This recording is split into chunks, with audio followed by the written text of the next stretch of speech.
Okay, hello to everyone. Very glad to see you all. Today we are very happy to have Victor Rodriguez, who is going to tell us about perturbative and non-perturbative aspects of two-dimensional type 0B string theory. So Victor, take it away. Okay, thank you, Felipe, for the introduction, and thanks again for the invitation to speak here. It's a pleasure to visit UBC, virtually at least. And today I'll tell you about perturbative and non-perturbative aspects of two-dimensional type 0B string theory, which appeared in these two papers earlier this year and this a couple of weeks ago in collaboration with Bruno Balthasar and Shi Yin. Okay, and here's a brief outline of what we'll talk about today. So first of all, it'll be a short introduction just to put things into perspective and remind people about this perhaps old story about two-dimensional string theory and its duality with matrix quantum mechanics. And right after that, we'll get into a little bit more details of what the worldsheet string theory is of this two-dimensional string theory, type 0B. After that, I'll remind you of the matrix quantum mechanics. It's holographic dual in some sense. And right after that, we'll jump for a little bit into perturbative amplitudes, just to set the stage and set conventions straight. And after that, we'll come to perhaps newer things, non-perturbative corrections to closed-range scattering amplitudes, which are mediated by the so-called D-instantons. And the main goal is that two-dimensional type 0B string theory is simple enough that we can perform these calculations and see in pretty good detail how the D-instanton calculus works. So hopefully we can see that. And if time permits, then we'll come to finite temperature observables, which is also kind of nice, and also dimensional regularization and unitarity. We'll see that these came about because there's an IR divergence in the string theory D-instanton calculus, which we had to regularize in some way. Yeah, so hopefully we'll get to that. Okay, so let me begin. So perhaps you're familiar with this star-shaped picture of the landscape of string, the web dualities of string theory in 10 dimensions. So although maybe not so much explored in 2 dimensions, there's a similar picture. And today we'll talk about one corner of this abstract space. So in the corner, the point is that we have string perturbation theory as a good tool to study this theory. But I want to contrast it to perhaps a slightly more familiar one, a bosonic C=1 string theory. So let me just compare these two. So C=1 string theory is bosonic. This is nice, pretty simple. 0B, which will be the main player today, is the supersymmetric version of it in the worldsheet.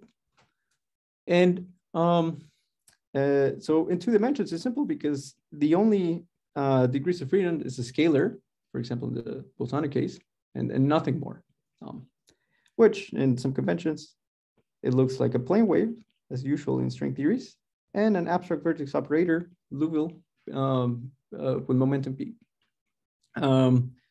We don't worry about this for a second. We're just comparing these two.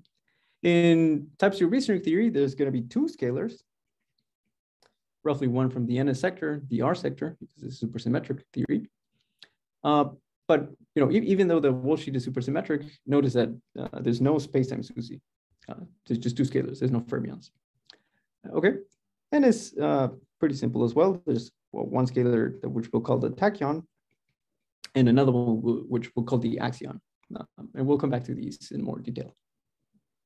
Okay, but the main point of these 2-dimensional string theories and why they were heavily studied back in the 90s and then again early 2000s was that they were discovered to be equivalently described by a totally different looking system in one lower dimension, which is the matrix quantum mechanics of a single n by incrementation matrix subject to an easy potential, the quadratic inverted potential, like this. And the main picture is that in C=1, the bosonic is dual to this system in which semi-classically you only fill up one side of the potential.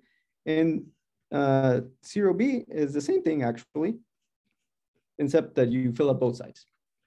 Okay, and we'll come back to this. And this was first conjectured in this paper, I believe. Okay, and I guess a couple of years ago we studied CC instantons,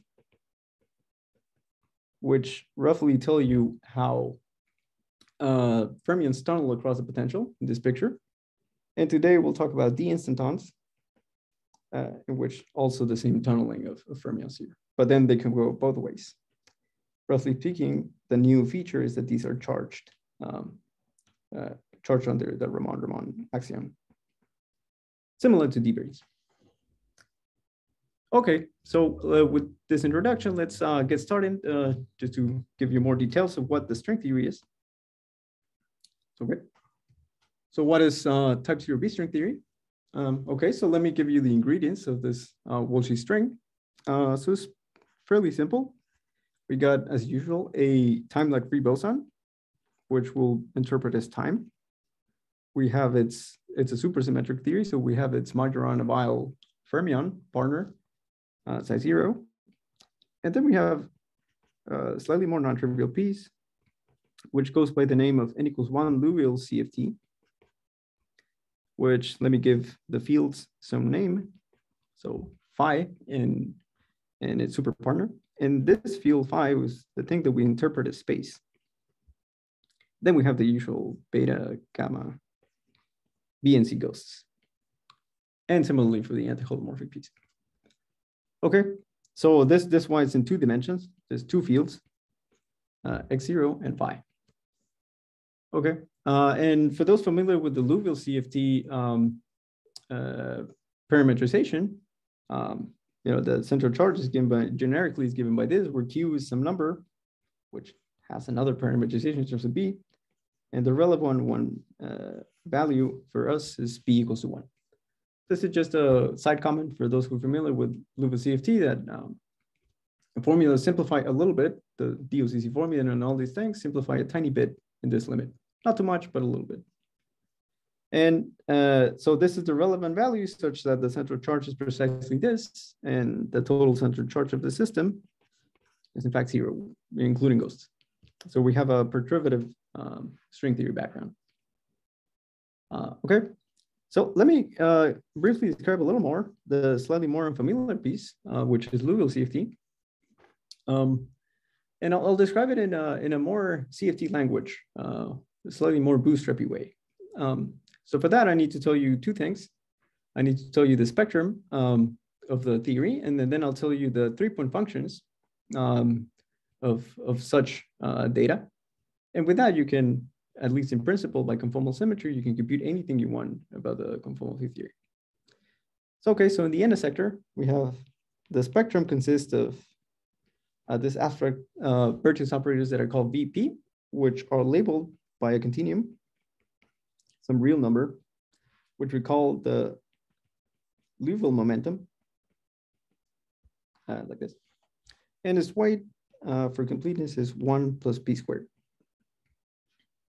For those familiar with the 2-dimensional string, this shift of the momentum is what makes the Berthius operator massless rather than tachyonic. Okay, and then we have the similar thing for the level 1/2 descendants in the superconformal algebra, which just for completeness, let me list them like this.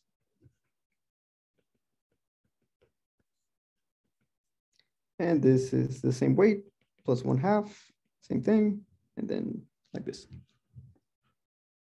Okay, and then the main point is that, well, this is the list of operators that occur in the theory, and the dynamical data, so the 3-point functions, is the other piece of data I need to give you. Turns out that there's 2 independent ones, basically the 3-point functions of these VPs, and also one with this W. So these guys, I give them some names, C and C tilde. I won't write the explicit expressions because that would not be illuminating, but it's suffice to say that these are known very explicitly. And you can, let me call them super DOCC formulas. Okay, the main point is that they're known and they're very explicit. And with these ingredients, you can compute anything you want in this CFT, and therefore in the string theory. Okay. Oh yes, and then for completeness, the R sector, of course, we also have something very similar.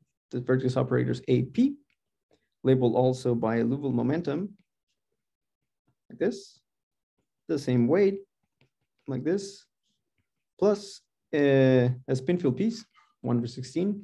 And let me, for clarity, let me also include this, just because this is also part of the 0B story, like this. And so I'll just denote the whole thing by AP in the Raman sector. And the different independent structure constants, which are these two, are also known. So let me call these R sector super DOCC. So these are known. So that's just trying to make the point that these are very explicit. Okay, but back to the string theory, using the ingredients above.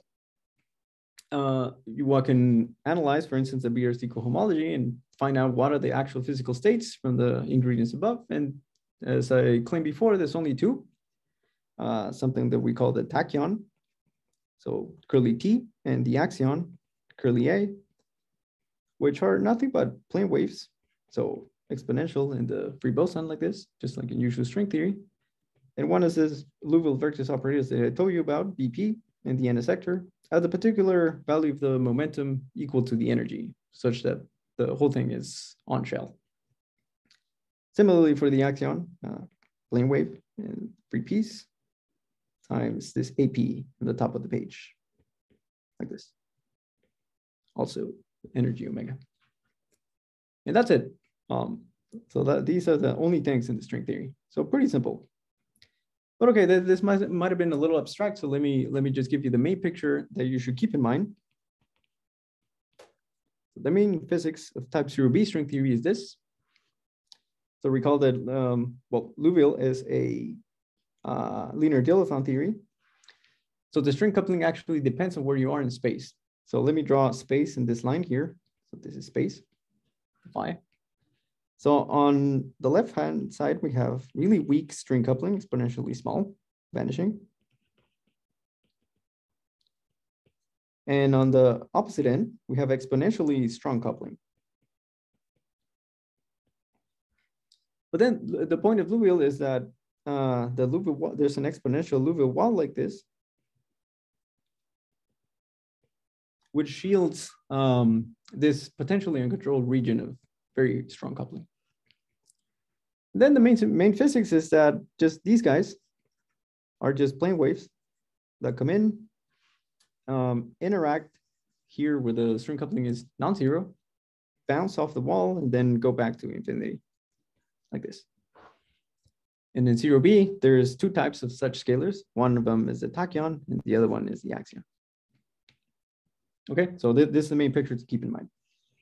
Just plane waves that are scattering of this potential and interacting with each other. Okay, very good.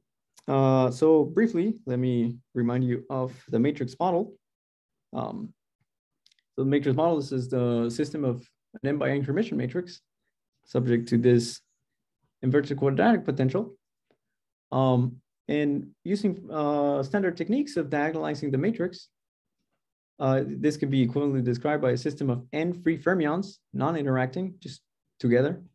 And the claim is that the type 0B string vacuum is dual to the system in which we fill up both sides of this, of the Fermi. So remember, so fermions, what they do is they start filling up all the Fermi levels by Pauli exclusion up to some Fermi energy that I'll call mu here. Minus mu, I guess. My convention is that the top is 0. Are there states with only one side filled? Yes, yeah. So this is 0B, and one sided field is what's claimed to be dual to C equals 1. So this is this I didn't describe, but it's very similar. This is the bosonic string theory, and today we'll talk about the two-sided one. But yeah. Is there some intuition why the two-sided one is supersymmetric? So the main intuition is just that there's two copies, I would say. So the one that was discovered first historically was this guy. And then the supersymmetric version of that, as I described here, just led to basically the same thing, except just two different copies. So I think it was the natural conjecture was that, oh, okay, then let's just fill up both sides of these. We'll see that that's a natural conjecture, but it's still non-obvious from the string theory side. And that's precisely the point that I want to emphasize in this slide, that there's some really non-obvious things from the string theory point of view, if you believe this conjecture. So let me expand on what I mean. Before that, let me just give you the dictionary for completeness. So this Fermi C, it's mapped to the string coupling this way, inversely proportional. Okay. So one key point is that even already from this picture here, we can observe that quantum mechanically, a fermion can totally tunnel to the other side, quantum mechanically. And we can even estimate what's the transition probability of such a process to happen, say, for example, with the WKB approximation. And that goes in this units as e to the -2 pi mu. So using the dictionary, it's e to the -1 over G string. So non-perturbative in this sense, from the string theory point of view. But before we get to that, let me just mention, just before going to non-perturbative things, is just consider perturbative things. Oh yes, and of course the dual, I forgot to tell you that things that are dual to the string theory are particle hole pairs like this. Or you can also think about it, collective excitations of the Fermi surface like this, a little bump that come in, bounce off the potential, and then go back, at least perturbatively. Okay, and then in terms of the vertex operators that I gave you here, the tachyon and the axion, turns out that the correct linear combination of them is tachyon plus axion for the right moving one, and tachyon minus axion for a similar one on this side. Okay, so this is a nice picture, but there's already things that are kind of mysterious to me, at least. So one point that is... Victor, yeah. Just to clarify, maybe for some people, even though in this potential there are two asymptotic regions, in the space-time there's still only one asymptotic region. That's the important. Yeah, that's important. That's what makes it a little bit mysterious, right? There's two types here, but there's only one asymptotic region here, just the left-hand side. So that brings me to exactly the same point, that somehow from the string theory there's something very non-trivial that implies that the decoupling of left moving modes and right moving modes, right? At least in perturbation theory, perturbatively. So that's already something that is super non-obvious from the worldsheet point of view. But okay, if you believe this picture, then it's obvious from this picture because these don't talk to each other perturbatively. But it says from the string theories, it's totally unclear because these are on the same side. Okay, but we'll see that's actually the case. So mysterious on the worldsheet. But not only that, actually, right? Furthermore, so perturbative amplitudes of, let's say, the right moving modes should be equal, in fact, to those of C=1 string theory, right? Because we're only relevant to, so if we just scatter things at one side, this is the same picture as this one. So perturbatively, even though they're totally distinct worldsheet theories, their scattering amplitudes with closed string should actually be the same. So let me give you C=1 examples of C=1 amplitudes just to make the point. Okay, these are not very complicated formulas, but just polynomials and the external energies.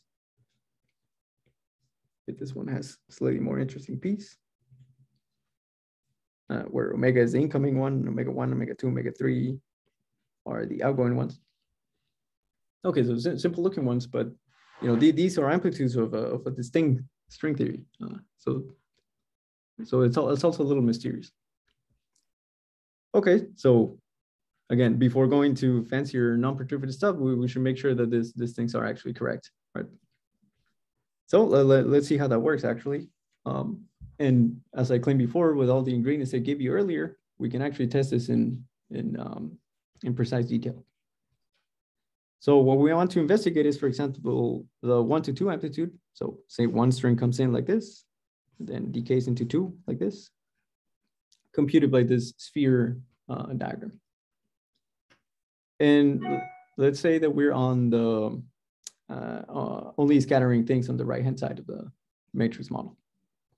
Okay, so we compute this. So we need to compute this on the sphere diagram. And if we expand it to its tachyon plus the axion components like this, so let me just do this quickly.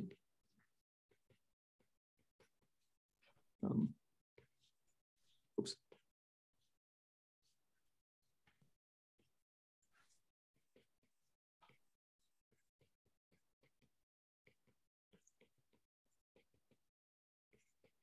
Like this.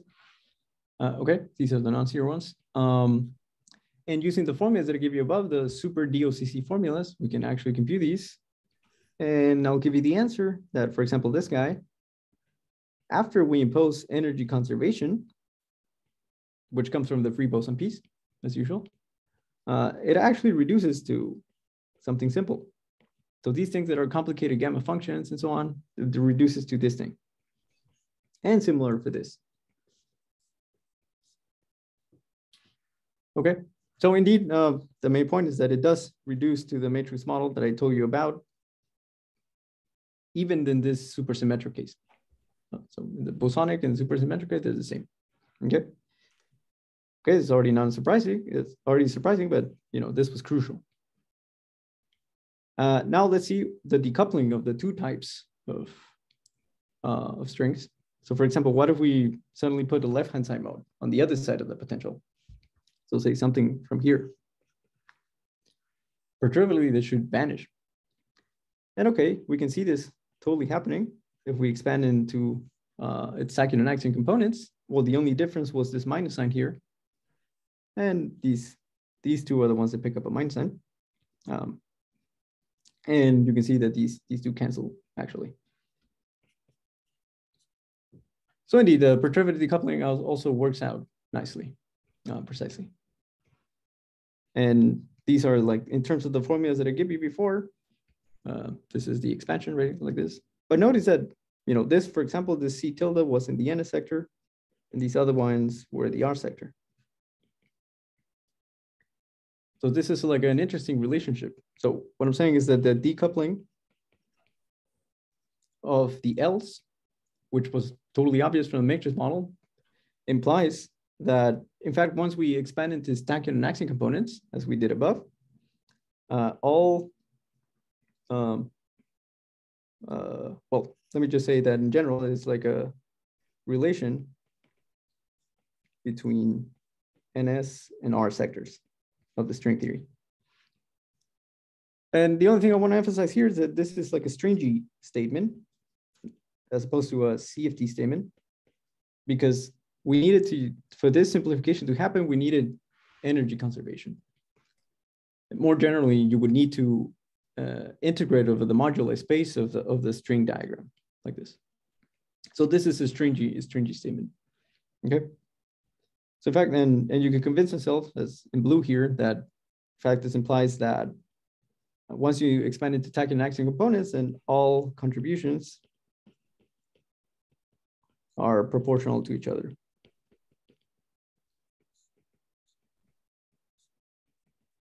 This is another way of saying this. Okay, so that was already non-trivial and pretty easy. Somewhat. One could do the same, totally more complicated computation, which is what we did.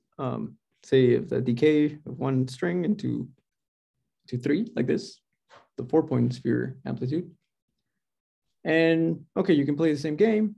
We already learned by the decoupling that, you know, they all the tachyon and axion components are to be equal. So we could just multiply times 8.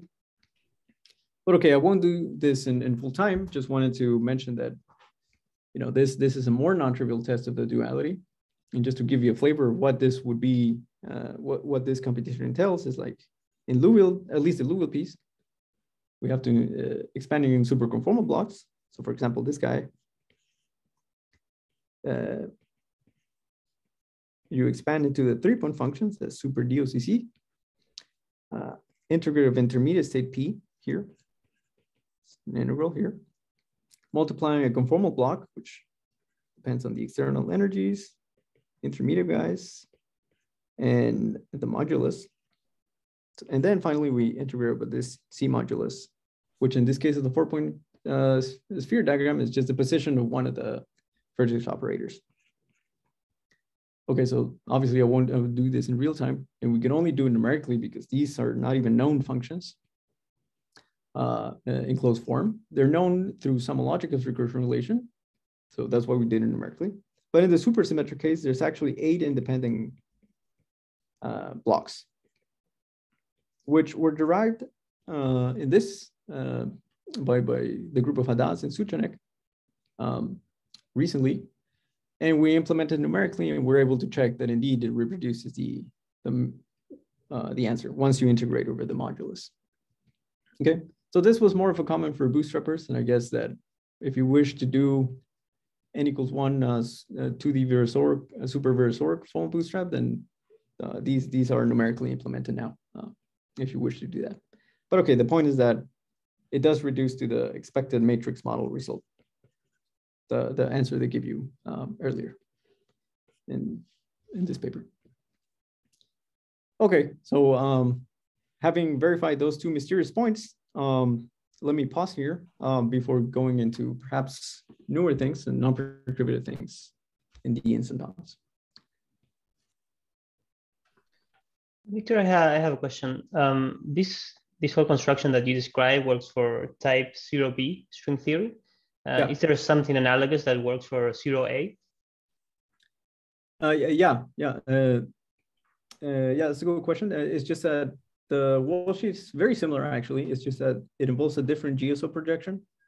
So the precise details of both Liouville CFT and the free boson are a little bit different. And also the matrix model is different. The matrix model in that case, just to give you the answer, is just there's no other side. You can imagine, let me just draw it here. It goes like this. One side, but then you can imagine the potential blows up. So there's only one side. I see. Victor, you expect that there is a duality between 0B and 0A, right? You would, but that would be of a stringy sense. Right. So yeah, somehow the non-perturbative effects should map somehow very strangely, right? Because in the other case, you don't have them in 0A. The ones that, okay, you will explain them now, so let's not run, but yeah. Yeah. So I guess, Panos is jumping ahead, but yeah. So that's a little puzzling, right? But maybe we can come back to it in the end. About in the 0A, so in the 0B description, you see that this decoupling, at least at the perturbative level, between the left and right. And essentially, as you described very nicely, the calculation, it has to do with the sum over spin structures, right? That in some sense you have a cancellation between the NS and the Ramon sectors. Yeah. Since in type 0A, that's one of the fundamental difference, the way in which these sectors appear. You do not expect to have this kind of decoupling, right? That's right. Yeah. But it might change in an analogous way, right? So both the N sector and the R sector do change in a similar sense, right? So there might be something like that as well. Mm-hmm. I don't know. I don't want to make any claims because I haven't studied it in detail. Okay, thanks. Yeah, no, thank you for the question. That's indeed good. Yeah, okay. So if there's no further questions, I'll go into non-perturbative effects in D-instantons. Okay, so again, the main picture to keep in mind for this non-perturbative effects are these. So as I told you, a closed string excitation is nothing but a particle hole pair like this. Comes in from, say, the right-hand side. And a D-instanton is something in which the particle tunnels through. D. And the anti-D-instanton, well, is just the one that tunnels in the opposite direction. Or equivalently, that the hole travels in that direction. Okay, but this is the main picture to keep in mind. So now the two sides do talk to each other. And from the matrix point of view, I won't review today. That will take us too far afield, but just want to say that even these non-perturbative effects were solved completely back in the 90s by Moore, Plesser, and Rangulam. And I won't derive the formula, but like, for example, hopefully it's intuitive enough. They were able to, using LSE reduction type of computation, they were able to derive some diagrammatic rules, as in this picture, that gives you exact answers. So for example, here's the bosonization picture that you come in with a closed string. It fermionizes into a particle-hole pair, as in this picture, bounces off the wall, and then goes back and finally rebosonizes into a closed string in this case.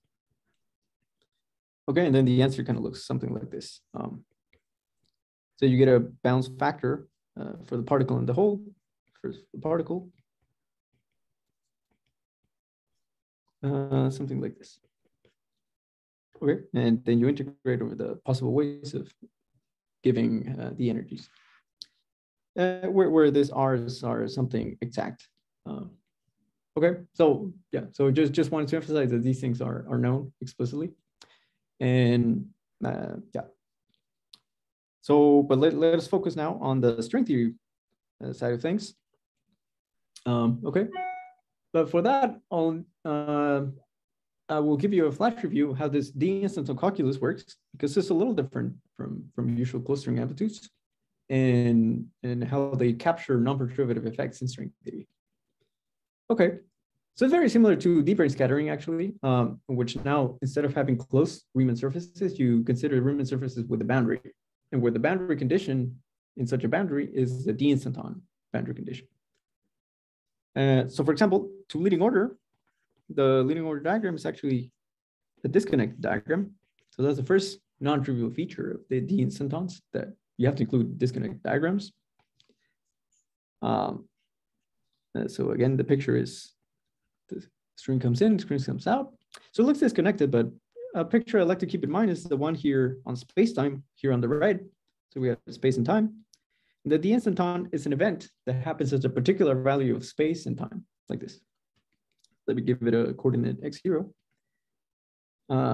which is space and time point that it happens. And this is called a collective coordinate of the D-instanton. So it looks disconnected, but as from the spacing point of view, it's still a connective. You can think about it as a connected process like this. And so of course, picking a point in space-time breaks Lorentz invariance. But to recover that, we're instructed to integrate in the end, once we compute the actual diagram, to integrate over the collective coordinate, like this. So that's how you compute things for D-instanton corrections. So that's one feature. So now that I told you that you're supposed to include disconnected diagrams, an obvious class of disconnected diagrams are empty diagrams. So for example, we can have an empty disk, or we can have an empty annulus, and so on and so forth. So for instance, higher order Euler number surfaces like this, the torus one hole and this two holes, and so on. And these are empty, and they just exponentiate nicely. They exponentiate out of the worldsheet diagram that actually has punctures where the strings come in and come out, as in this case. And these have the nice interpretation that, for example, this guy, I forgot to tell you why this is leading order. So this is leading order because, well, the puncture comes with a factor of G string, the usual conventions, and the disk topology is the normalization factor associated with it. It goes as 1 over GS. So GS times 1 over GS. So it goes as 1, like this. Okay, and then, okay, so the empty exponentially empty disk is the thing that gives you the non-perturbative suppression 1/GS. So that's nice. The next thing, the annulus, its normalization constant goes order 1 in GS. So there's some constant, which we won't be able to compute from worldsheet methods, but it's some constant. And then these, for example, these two are of order GS to the 1. And they provide further corrections on top of this non-perturbative suppression. So that's the interpretation of empty diagrams. And of course, we can extend this to multi-instantons, which I'll just briefly review here. So now we have 2 instantons. So the boundary condition here is the first instanton and the second instanton. So in space-time, the picture is like this: one bend at one point, second bend at second point. And then we have also annulus diagrams. And then now we have 2 collective coordinates, one for the first instanton, one for the second instanton, which we must integrate over after evaluating diagrams. And then we have this, what to me is the most interesting piece of this, the annulus diagram between one instanton and the second instanton, which now depends non-trivially on the separation of the 2 instantons in spacetime, like this. And then the actual 2 leading order, at least this 1-point functions, like this. First instanton, second instanton, 2. This is the incoming one. This is the outgoing one. Okay, and this is what we call the measure in D-instanton moduli space. So here I like to think of this as an example of saying the string theory is smart, in the sense that the diagrammatics themselves already tell you that what is the correct measure in instanton module space that you should be computing with. So this is something that you can compute very explicitly, and turns out that this is the correct thing to do. Okay, and then the picture to keep in mind is this one: the string comes in, string comes out. And these two, even though separated, they can still interact with say, an open string in green. And the diagrammatics is like this: the 2 boundaries connected like this. Okay, so that was a flash review of D-instantons in string theory. And so, yeah, so then you see, paradoxically, it's a little easier to compute non-perturbative things, at least a leading order, than perturbative things. It's a little easier. So here, for example, the only thing we need, is this 1-point functions of closed strings in the boundary condition of the D-instanton. And second of all, we have all this interesting cylinder diagrams. Okay, so those are 2 things that you need to compute the non-perturbative effects. Okay, so this is actually kind of generic. So this applies to any string theory that admits this D-instanton boundary conditions. But now let's try to see how it works in more detail. Let's go back to our type 0B string theory, so we can actually do this in more detail. So first, this 1-point function. How do we get this?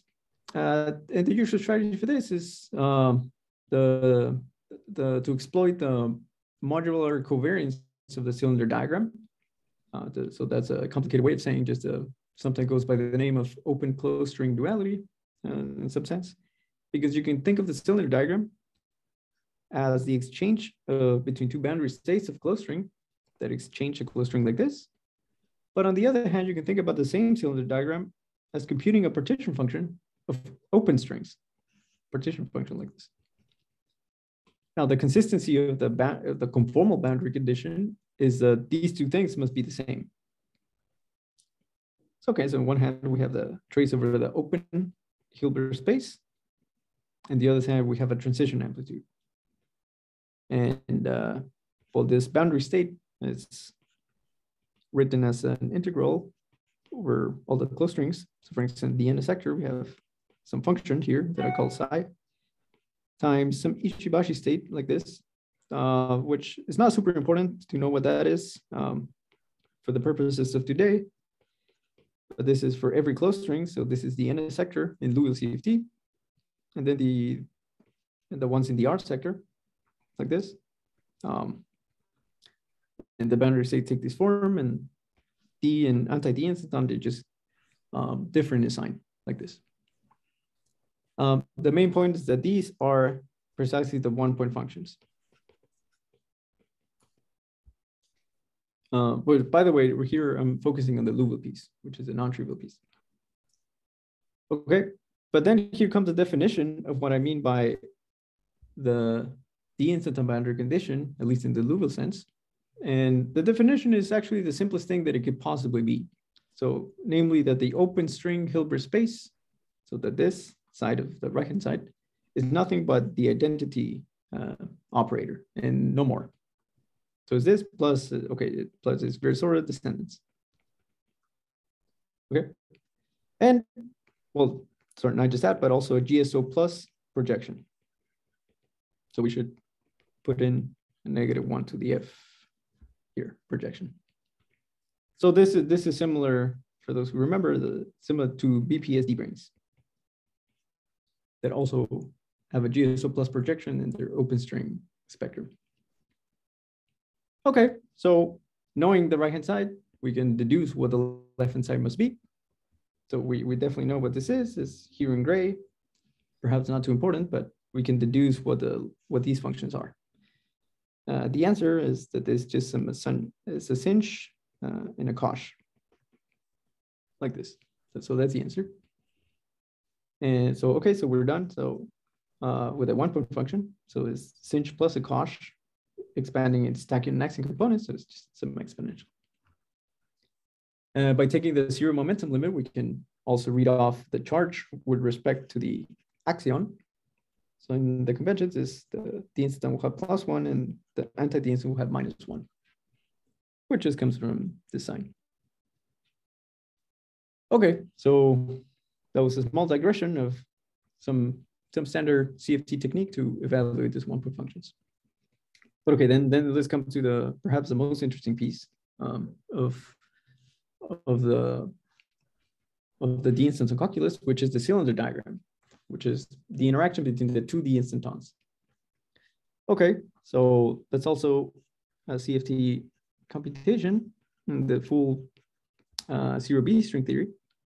So what you do is integrate over the modulus T of the cylinder, the length of the cylinder, and then you integrate this, the open string Hilbert space, like this. Okay, and then in this page, I've pre-written the answer. So it looks a little complicated, but here I just put it in detail so that we can look at it, what are the different pieces. So the first piece here is the Liouville piece. And then the second piece is the free fermion piece. Third piece is the free boson piece. And these are the usual beta gamma ghosts and the BC ghost. So you see, two-dimensional strings is nice because, as you can see, all this theta and eta stuff just cancels real nice, as it should, because oscillators should cancel out. And you end up getting this simple looking thing. Okay, the only thing that I want to highlight from here is that as t goes to 0 from this expression, we can see that this diverges. And this is the first instance of an IR divergence from the string theoretic point of view. So, okay, so what do we do now? So this is the main obstacle. And you can think about it as a closed string in a really thin tube propagating. And since it's massless, it leads to this divergence. Okay, so in the string theory sense, perhaps there's the usual trouble in massless charged particles, like in QED, for example. But this is phrased in this is an example of that, but in string theory. So, okay, there's two ways that we can deal with this. So one of them is to consider this whole system at finite temperature. Okay, with temperature equals 1/2 pi radius. And so what that means is that we compactify the time-like free boson into a thermal circle. So this, upon quick rotation of the time-like free boson. Now this is a time-like, sorry, it's the compact boson, like this. Okay, so this is one way. We'll see exactly how it goes. The main point of this is that now, since it's a compact boson, now there's non-trivial winding that can happen in this cylinder, and basically you get an extra contribution by summing over all possible winding, and then you get an extra factor like this, which now you can do the integral and it's well defined. So that's a finite temperature case.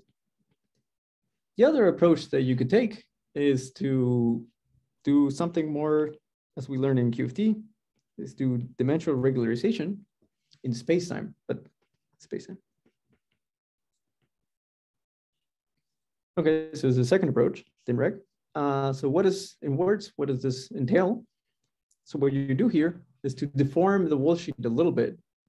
So instead of being in 2 dimensions, it's in 2 + 1 dimensions. Sorry, 2 + epsilon dimensions. So more detailed. So for example, the worldsheet fields, we have this plus n = 1 Liouville. So what you do is, for instance, this, which had a central charge equals to 1, you promote it formally to be a d-dimensional, so d number of free bosons. But at the same time, you adjust the background charge of n = Liouville, which previously was this. You promote it to 9 - d over 2. I mean, the value doesn't matter. It's just whatever is necessary so that still you have a critical background like this. So you compensate with the Liouville piece. And then, of course, in the end, you set this 1 + epsilon and keep track of the divergence in epsilon. And this also allows you to have a dim-reg version of this cylinder diagram. Okay, but today, in the last few minutes, we'll follow this approach, the finite temperature guy, and see how this leads to well-defined amplitudes. Okay, so then I'll just give you the answer. So it looks, doing the well-defined integral now gives you something like this.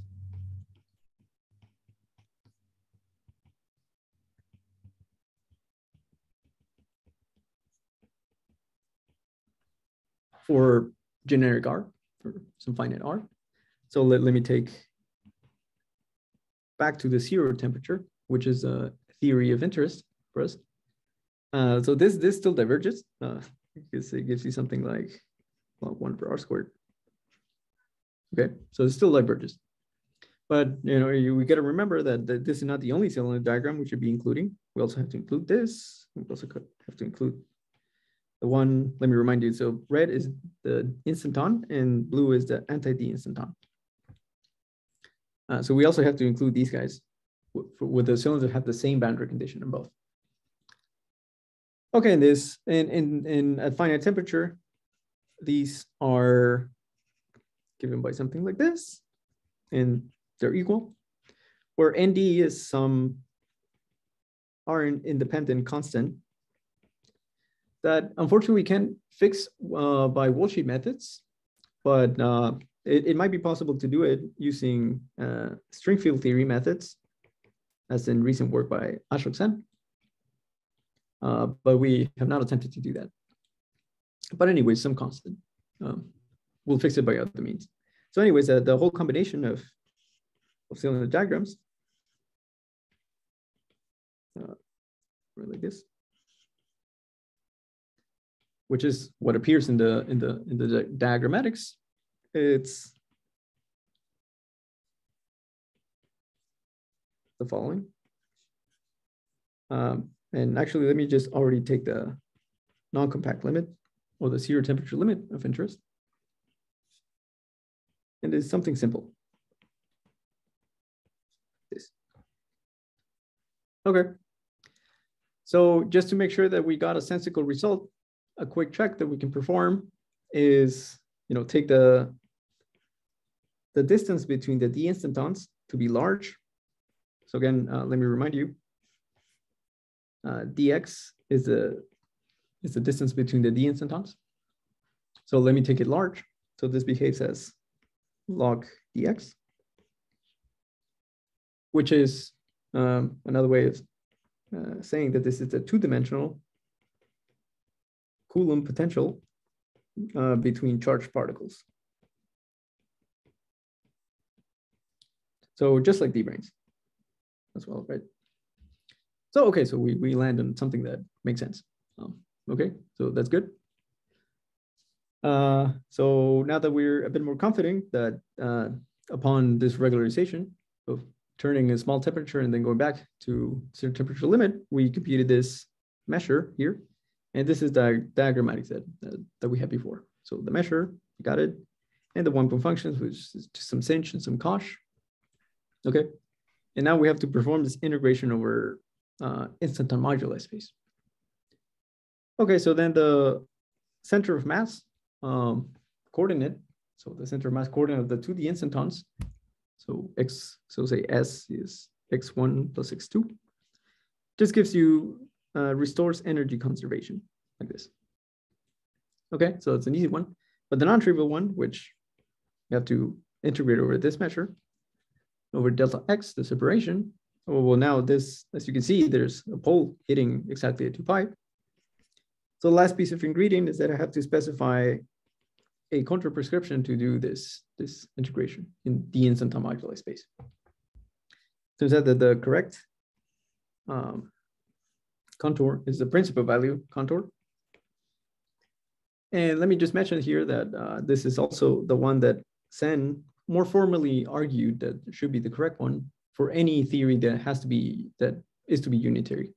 So he, in his paper, he studied a very interesting question of whether string amplitudes, once you start including this non-perturbative stuff by the instantons, whether they continue to obey all the nice unitarity results like Katkowski rules and all these things. The answer to that is yes, as long as you integrate an instanton modular space with this principal value contour. So it's nice to see that in practice, it's, we agree with that prescription. There's a simple reason why it should be principal value, like the imaginary part should be 0 or something like that. Yeah, you can think of, I'm not sure if it's a simple way, but you can think of, yeah, the imaginary part should be 0 because you can think of the D-instanton. So in more formal treatment of the instanton, you have to integrate over all the open strings living on the D-instanton, as if it were a D-brane, right? So you have to integrate those out. So, and then if there's no divergence, if there's nothing weird going on, then this should just lead to a real integral. So no imaginary piece. If you have a tachyonic piece and you get an imaginary eigenvalue and then you get an I, something like this. But the main point is that without going to that, it's in this quick way, this is the quick way to understand it. It should be real. Victor, I guess this also is okay with the matrix model, right? That is non-perturbatively stable because you have both sides. Or there is also there some ambiguity. I suppose not, that there is no ambiguity. Right. So I guess what Panos is saying is that from the matrix point of view, it's kind of obvious that it's a unitary system because both sides are filled. There's no instability. Yeah, but other than that, like without going through like sense SFT analysis, and I don't know of a simple way of knowing why this is the correct prescription. It is true that, for example, in the C=1 case, which is not expected to be unitary because things can leak out into emptiness like this. That was not the correct contour. The correct contour was something that kind of breaks time reversal invariance. It was something like this. But okay, that's fine because we didn't expect there to have unitarity non-perturbatively. Okay. So now this expression could be, yes. Sorry, this expression could be negative. Is there some reason why it isn't? What would be negative? Sorry, the whole well, thing. the expression you have for the partition function here, if delta x like to be less than, is that 2 pi or 8 pi? Oh yes. Then it would be negative, which looks strange, also. That's a good question. The sign. Yeah, unfortunately, I don't know a good reason for that. Why the sign would matter. Well, the left hand, this is a partition function, isn't it? Partition function. No. This is a full string amplitude. This is amplitude. 1-to-1. So this is not a partition function. So yeah, so if it were a partition function, that would be kind of weird. But here, you know, an amplitude, the thing that is observable, of course, is the square of this. Yeah, right. Okay, sorry.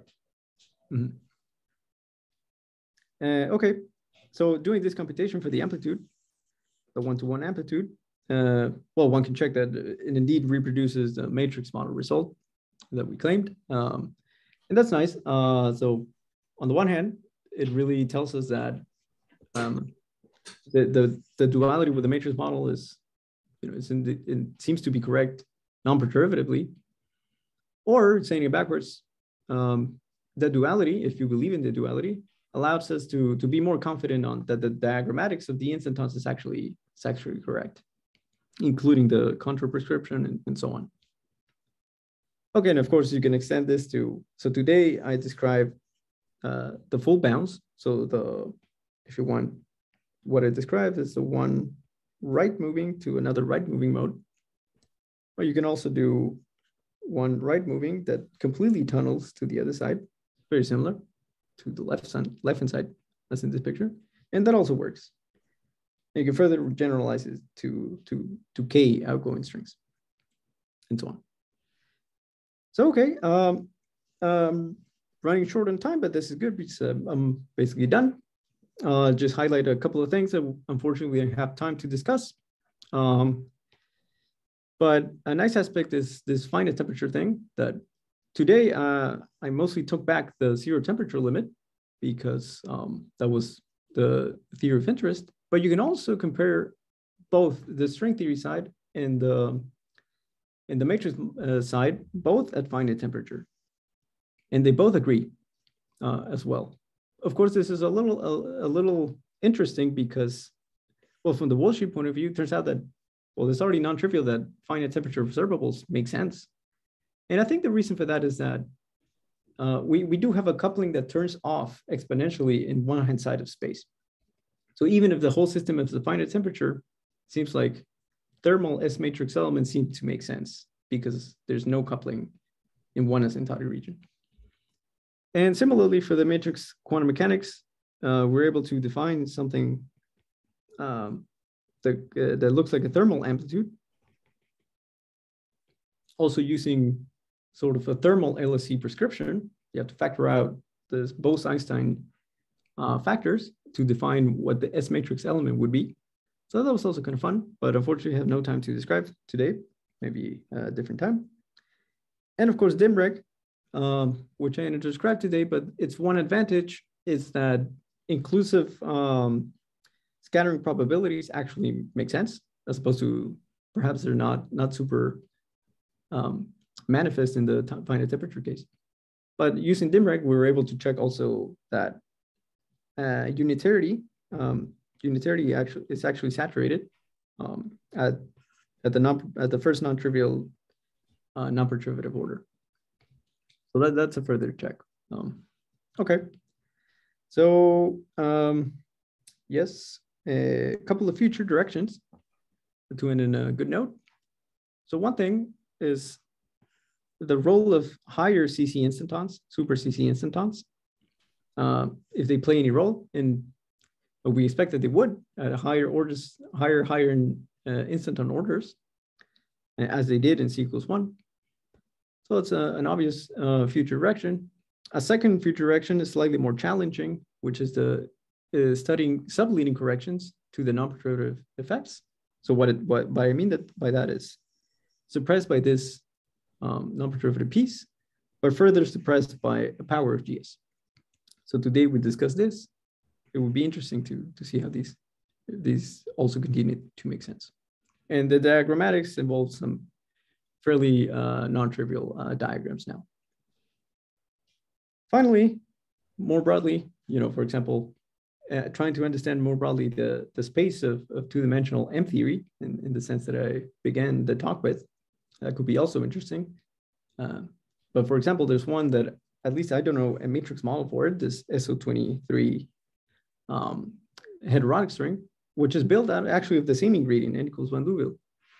So the tools are there, but to my knowledge, there's no matrix model. And of course, the tools developed can be applied to other string theories in different dimensions.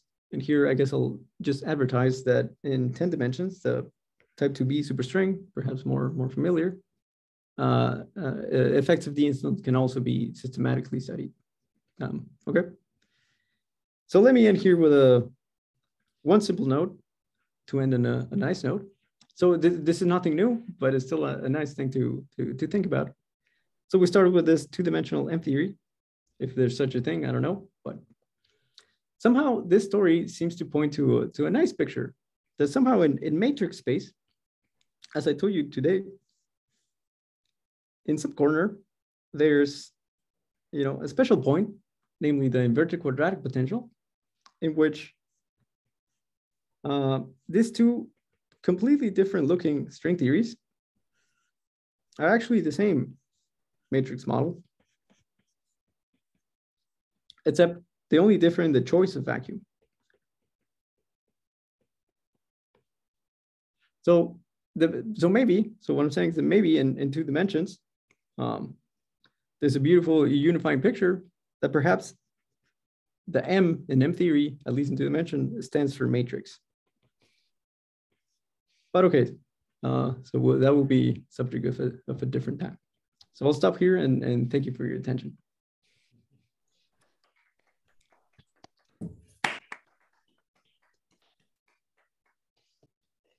Thank you, Victor, for a very nice talk. Do you have any additional questions? Oh, yeah, I have some questions. So, Victor, in some sense, you didn't really resolve the infrared divergence, right? For example, for the charge amplitude, you just only if you put finite temperature. Oh, yeah. So sure. This exists also in the matrix model and somehow. So, yeah, for example, a question there would be, do you expect that one could define, I don't know, something like Faddeev-Cooley states, like dressed asymptotic states? Or do you understand at all what are these processes where, the fermion tunnels from one side and the whole time stays from the other? All these, all these additional sectors that exist? Yeah, so let me say a couple of things about that.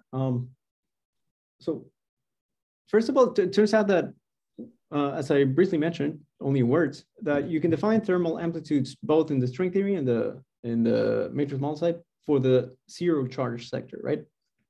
The ones that involve a full bounce or a full transmission, as you said. At least for the string theory, there's no obstacle to computing these string amplitudes at finite temperature. Actually, I think I have one written here just to be totally explicit in one of my backup slides here. So you're a charged process with a single D-instanton, is even simpler to compute, even at finite temperature. And you get something like this, which if you go back to the zero temperature limit, it just is zero formally, just like usual in QD that, are formally, things are formally zero. So you can follow your nose with the thermal amplitudes that we define for the uncharged sector, but it starts becoming a tiny bit of ad hoc. We were able to define some NPR formulas in which, you start with a boson, this place something like this, there's something tunnels, then one of them bounces, right? And then it bosonizes again. So you have a transmission and a reflection. So only one particle tunnels. But then you have to introduce some fictitious thing to make the particle number actually well defined, right? That's the thing that we weren't too happy about. So we left it as, further to be discussed.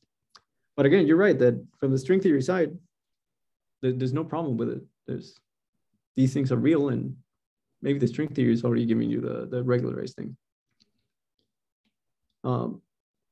But just to mention that this is why we went back to dimreg, because you're right that, for example, this integral, like to check unitarity, you have a phase space that is as perhaps familiar from quantum electrodynamics. Integral of d pi ellipse of increasingly soft particles is just divergent, or more precisely, it's ambiguous, like 0 times infinity, because in this case, it's something simple, something like this, that is divergent, logarithmic divergent, times such an amplitude, which in zero temperature limit is to 0. So that's why we use dimreg to make sense of such a computation of soft emission. You could do this in thermal, so you could regularize this by putting at finite t. But in roughly speaking, the integral turns into a sum over integers, over more precisely half integers, over Matsubara energies. So that serves as another regularization of this type of infinite integral of soft modes. However, once you're in finite temperature, the question of unitarity is perhaps a little less clear for what it means, as opposed to dimreg. So that's why we didn't present it that way. But at least formally, as a trick, you can still do that. But I think the main gap that remained was to make sense of the matrix quantum mechanics sides for single D-instantons. Yeah. So indeed, thanks for the question. That's indeed something that was lacking. Victor? Yeah. So I have a fairly basic question, I think. So when you talk about finite temperature, you're analytically continuing the target space. Yeah. But you're keeping a Lorentzian worldsheet, right? So not at finite temperature. You also have to Wick rotate. Oh, you also Wick rotate the worldsheet? Yeah. Which is, since it's a free boson, it's not too bad. But yes, technically the thing that becomes compact is the Euclidean thermal circle, not the Lorentzian one. Sorry, is that what you were asking? So I think you're answering half, but the worldsheet is what do you do to the worldsheet? Yeah. So okay. So it's a bit of, not. So in practice, when we compute things in the worldsheet, they're always Euclidean in some way. Once we get an answer, we analytically continue back. So I guess this step shouldn't be too surprising because we do that anyways. But it's just the actual physical thing that we need to do is to compactify the Euclidean one, which is the same thing that we do in just good old QFT, which is first you Wick rotate time direction to imaginary. This is what they call Matsubara frequencies, and then it's also periodic. So this is the Matsubara trick, which people do all the time, I think, in condensed matter, for example. So you just follow the same thing in string theory. And so, what are the finite observable mapped to in the? Generally speaking, what are the finite observable mapped to in the matrix model? Yeah, that's a good question. So unfortunately, I don't have time to describe in full detail. Let me see if I can flash you at least one backup slide. Where is it? Oh, yeah, maybe. Okay, maybe here, right? So it's just that so they map to something that we define as a thermal S matrix element. And it's very similar. So basically you compute an amplitude in the matrix model at finite temperature T. The only complication is you get this Bose-Einstein condensate factors, 1 minus Bose-Einstein. Sorry, this is the Bose-Einstein factor. So you have to, and they diverge in the limit that these are Matsubara frequencies, which is the step that you need to take to begin with. So I guess the prescription is that you need to strip off this divergent Bose-Einstein factors. And, you know, if you want to think about it as a thermal LSE, this is the prescription. And then what's left, it's what we call the thermal amplitude. And this is the thing that matches the finite temperature string theory amplitude. So you know, you can take that as evidence that this is a good definition. But yeah, but I guess it wasn't obvious that this was, you know, something like this was going to work out. It might be special. I don't know. It might be special to the fact that in 2D string theory, we have this region in which the coupling just completely vanishes exponentially. So this thing actually makes sense, but let me not speculate too much. Yeah, that sounds like a, I mean, if you're not, it sounds like a bit of a miracle, but yeah. A little bit. It was still nice enough that it worked. And it's natural, you know, because this Bose-Einstein factors diverge at the maximum frequencies. So somehow you have to deal with it. But it's natural that you have to, you know, take them off. But, you know. Thank you. Yeah, no, thanks for the question, Charles. Hi, Victor. Hey. Does the IR divergence show up in type 2b as well?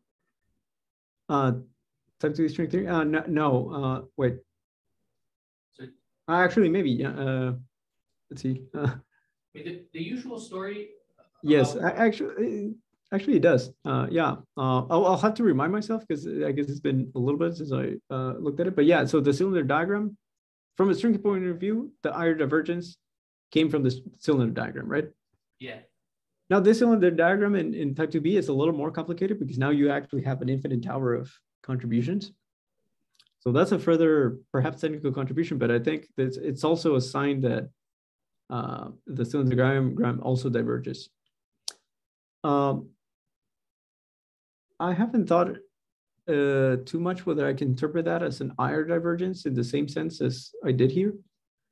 But maybe because it's also divergent. So, but I unfortunately I forget whether it was in the closed string channel or the open string channel. The usual story we tell ourselves about why there are no ultraviolet divergences in string theory is related to the channel switching that you're referring to. Right? Yeah. One naively worries that there are high frequency divergences because the string is shrinking and becoming small. Mm-hmm. The point is that one can reinterpret it as the dynamics of a long string, right? That's propagating for a short amount of time. Yeah. So this would seem to say that there's no region of moduli space in which you can get into trouble in the ultraviolet. But so I guess that doesn't preclude the existence of these infrared divergences that you're referring to. Yeah. So that's why we call them infrared, because they're not supposed to be interpreted as UV. It's a little bit of nomenclature, right? Because as you said, the trick is to phrase it in terms of the either open or closed string channel in which it looks like an IR divergence. But yes, you're right. I guess I would have thought in type 2b, the torus amplitude should be finite, right? Yeah. But then I would have thought that there would be a similar IR divergence in one corner of the torus moduli space. Oh, no. You see that it's a little different, the torus and the cylinder. You see in the torus, you have the fundamental domain. Yeah. And well, near the origin, this is literally cut off, right? You have this thing. In one frame. But there's another. You mean the cusp? In which the cusp goes to the origin, right? Yeah. All I'm saying, saying that's not divergent, right? All I'm saying is that in the cylinder case, at least in the instanton boundary conditions, there's still there's no cutoff in the modular space. So at least that side does look like a divergence, and it is. It's just that, as you say, it can be interpreted. I forget exactly which channel, but either closed or open. It's only two options. It's as an IR divergence. Okay, so on the cylinder, you say you have the cusp at the origin and the region at infinity? Yeah, one of them corresponds to the open string and the other one to the closed string. Okay, And the point is that in the torus, you either have one or the other. You get to pick which one you have, but you don't have both at the same time. Yeah, in the torus, you only have the close one. Yeah. Okay. Yeah, but yeah, unfortunately, I wish I could answer your question because I knew the answer, but I forgot. In 2B, is there any hope that the tower of extra fields you have will save you from this divergence? Or Hannes is shaking his head no, so I suppose the answer. Yeah, I don't think so. I mean, we weren't able to compute the full cylinder diagram in the 2B case, but that was okay because we actually didn't need to. We can just expand. The things that were unambiguous turns out not obvious from what I've said, but turns out that the things that were unambiguous that map to supergravity effective action couplings, we only needed to expand in the closed string channel. So we didn't need to like evaluate the full cylinder diagram. So we can get away by just extracting pieces of the cylinder diagram, which were of interest and which, were something finite. But the full cylinder itself, it's a little more difficult and it is divergent, I believe. Okay. Thanks. Yeah, thank you for the question. It's a good question.